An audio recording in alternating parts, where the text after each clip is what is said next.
Herzlich willkommen zu Close-Up, dem Videoformat des Bröhan-Museums, in dem wir Objekte aus den aktuellen Ausstellungen genau unter die Lupe nehmen.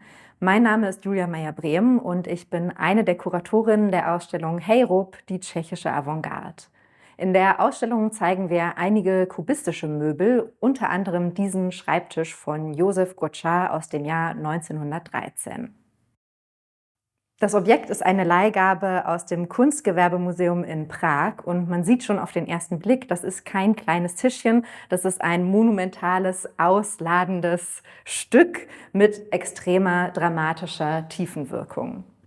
Josef Goča war nicht nur einer der bedeutendsten Vertreter der tschechischen Architekten der Moderne, sondern er hat auch Möbel entworfen, zum Beispiel für Privatwohnungen oder Arztpraxen, ja, so wie diesen hier, der aus der Praxis eines Augenarztes stammt.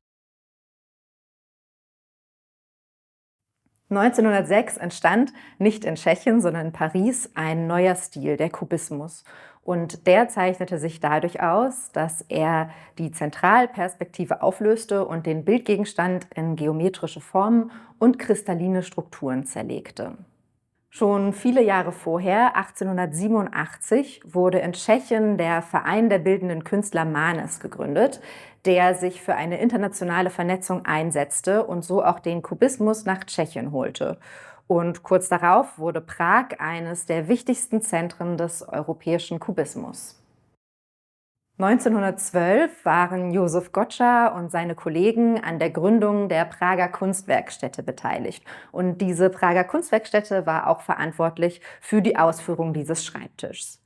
Sie wollten den Kubismus auch auf die Gebrauchskunst, also auf Glas und Metall und Keramik anwenden. Und das ist auch eines der Alleinstellungsmerkmale des tschechischen Kubismus, dass er sich nicht nur in der Malerei und der Bildhauerei wiederfinden lässt, sondern eben auch im Design, in der Möbelherstellung und in der Architektur.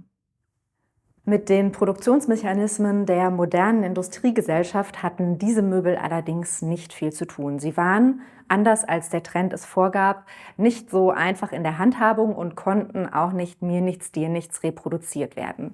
Statt eines industriell gefertigten Massenprodukts waren das hier in den meisten Fällen ja individuell gefertigte Einzelstücke. Oft musste auch ein bisschen gemogelt werden und geplante Massivteile wurden mit Hohlräumen ausgestattet, einfach darum, damit man die Möbel im Nachhinein überhaupt noch bewegen konnte und sie nicht ein fester Teil der Architektur wurden. Tatsächlich entsprachen die Möbel eher dem theoretischen Programm der Kubisten und Material, Konstruktion und Funktion rückten ein bisschen in den Hintergrund. International fanden die Möbel aber großen Anklang, zum Beispiel auf der Werkbund-Ausstellung in Köln 1914. Wenn man sich die kubistische Architektur ansieht, dann fallen einem vor allem die große Flächigkeit und die klaren Kanten, ähnlich die eines Würfels oder eben eines Kubus, auf.